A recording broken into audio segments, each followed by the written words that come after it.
to the channel. My name's Kevin. I'm Tarsha. This is Conversations with the Crawleys, where we do just a few conversations on faith, family, and relationships. And we do recaps, reviews, and commentaries on some of our favorite shows. This one is all about the latest episode of Married at First Sight Denver. And in particular, we're talking about Claire and Cameron. So this is content that you enjoy. You know what to do by now. Hit that subscribe, hit the like, request notifications, and share. We'll see you in the comments, and consider becoming a member and checking out the merch store. All right. So Claire and Cameron, they still married too.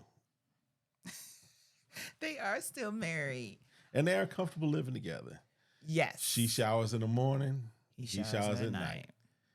She brushes her teeth in the morning. He brushes teeth at night. Look, you got to figure out a routine. I think that's important being married, especially they have one bathroom with one sink. Lord, I would never want to do that again. Never. She got her sink. I got my sink. Yes, Lord. She got her mirror. I got my mirror. Mm-hmm. We got some space in between us. Space. Yeah. So, but they are comfortable living together. Mm-hmm. She does, and they're getting ready. Of course, this episode, everyone's getting ready for their housewarming party. Yes.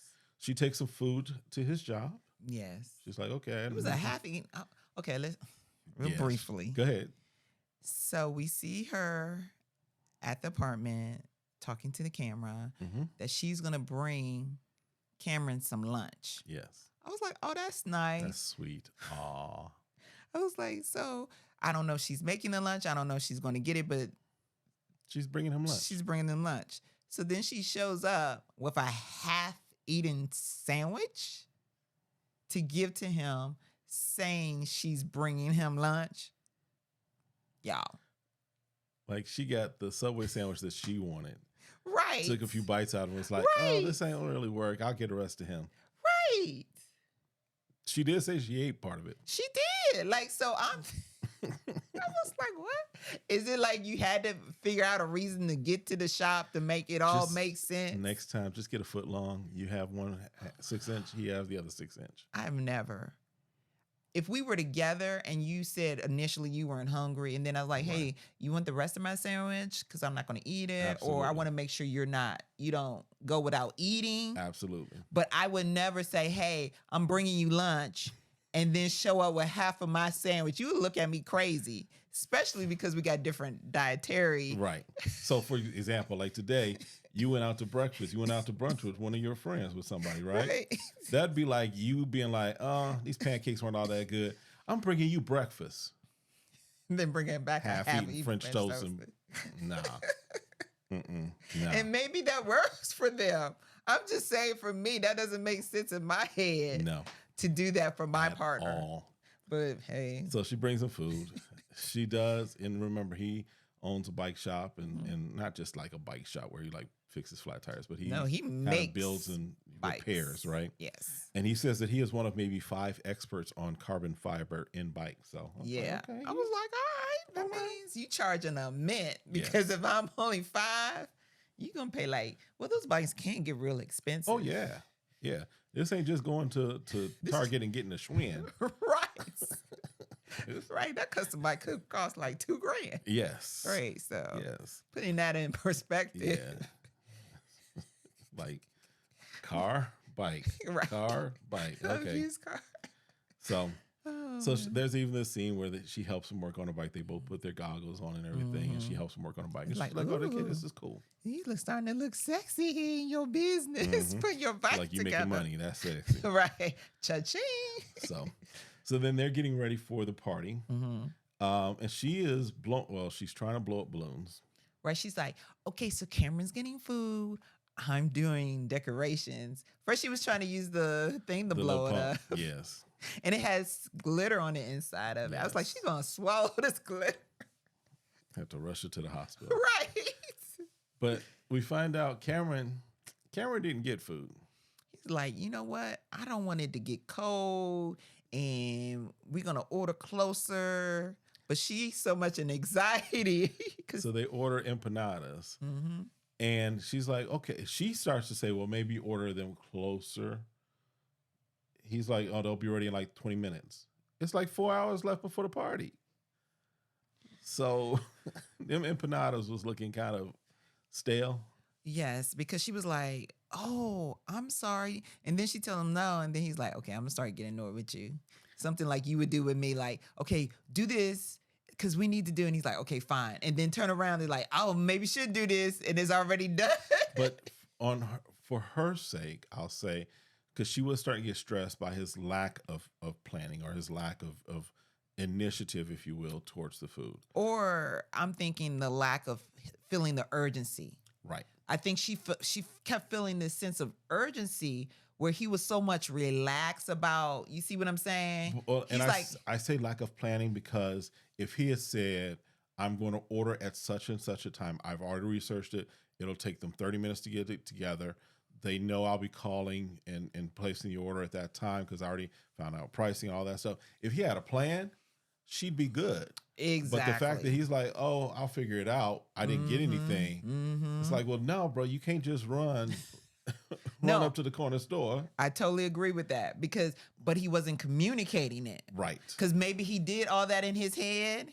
And as women, we need to hear what so you're that's what was communicating. causing her stress. It wasn't so much that he didn't have food. It was that he didn't have a plan communicated to her. Communicated to her. Brothers, let me help you out. Please. Most of the Communicate. time, if you can at least communicate what the game plan is, I'm good. it'll set your lady straight. She's good. good. But if you are like, I don't know, then there's some stress that rises when it's like, you don't know, I don't know, and nobody know, but somebody gonna have to figure this out. So And cause an argument. so they start serving the old food to their party. Yeah, because he's like, then he had it in the oven. Yes. Because she's like, you didn't turn the oven on. He's like, it was on warm. It's still warm. But it's gonna look really bad if it sits there getting heated and dried out. And then she goes, cheese turns from a nice yellow to a dirty brown. That don't work. They don't look pretty. Brown. Oh my God. That ain't Gordon Ramsay approved. It's not Gordon Ramsay approved. So then, they're talking between the couple and their friends, whatever. And the subject of his dad comes up.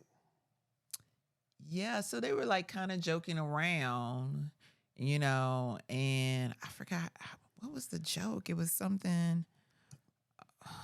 Something about telling your dad or what have you, or does your dad know? Right? Does your dad know? Right. No, he doesn't know. He's on his deathbed. What? You mean your dad's on his deathbed? What happened? From a week ago when you said we're going to go to New Zealand because everybody knows. Like, did he just get typhoid season or typhoid or whatever? Did he get Ebola or something? Right. In a week and a half? What? And Claire's like, what? Because they showed the clip of him saying, we're going to go see family. Because she does ask about family at the beginning, right? She said, do they know? Because they're not here. Yes, they know. My plan is that we get remarried in New Zealand. Makes sense. He had a plan for that. Sure did. But his plan don't make sense in relation to the fact that his father's on his deathbed. So then she's like, oh. So then between her and her friend, who are therapists, they tried, they're, Are you good? right, they're psychoanalyzing and everything. Yeah. So he does say in an aside, he says he feels that he is bearing more of the emotional weight and struggle of their relationship. Well, yeah, if you're holding the fact that your dad's on his deathbed from your person, right? Right. And you know what? Maybe you don't say that day one when you're sitting right in the glow of the reception, right? But you would think that some point during your honeymoon, as you're having those conversations, whether you are concerned about your dad or not, because there may not be that. Yeah, I think there's something disconnect, between there, right? Yeah. But at least say, my dad's on his deathbed. It's gonna, whether you realize it or not, it's gonna impact you one way or the other. Right. It's gonna impact you. Right. So, yeah, that was weird. I would have felt the same way. Now, after, because did they meet with individually? Because Claire's friends, she had two male friends that met with Cameron, and he was kind of just talking about feeling like there is some type of disconnect. right. And There's a difference in religious views, for one thing. Correct. Yes. Yes. It's another one where there's a difference. Yes. Where he doesn't want his children raised with any type of religious background, and she is Catholic. Yes. And because the loss of her twin, right. Quadruplet, whatever, yeah. her religion has kind of helped her through that grief process. Right. So yeah. So. And then when they're meeting on the couch together, so I'm thinking, as a therapist, you would think, okay, how I want to show up as a wife, but at the same time, he just brought some very heavy news. Yes. So she's kind of like tiptoeing around, which I'm really confused about her not being as direct as she says she is. Right.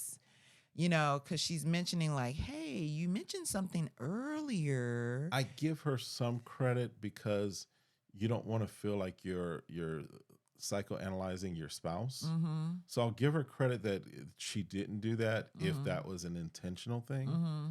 But it was a little odd that she did not necessarily know how to speak to it. Right.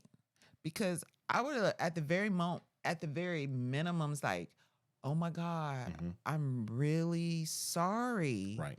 You know, and maybe they had to cut it because maybe he didn't want to share on with everyone while they were filming what happened. Mm-hmm. But I would have loved just to see a little bit of the thing like, I'm so sorry about what happened with your dad. I wish you had shared it before company came over, before we had, people. Yeah. At the very minimum, we would at least seen it on TV, Exactly. Yeah. That's wild. So that's pretty much it for them. Yeah. I think we're still trying to determine where they're going to end up. The potential could go either way. Now, here's what I will say. I give her more credit for trying than him. Really? Right now.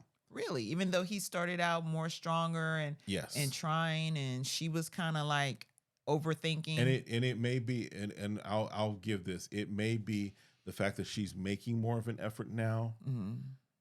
I'm wanting to congratulate her for that because I do think that she is making the effort especially versus what we saw when they first got started, right? I'm not saying that he's gone completely silent or completely ghost, but I will say that his level has not improved, in my opinion. Okay. There's no progression. He's still progression. He's still just doing what he does. Gotcha. She has made progression to say where it's like you can point to things and say, okay, she's making the effort. So okay, I hear what you're saying. So that's it for this one.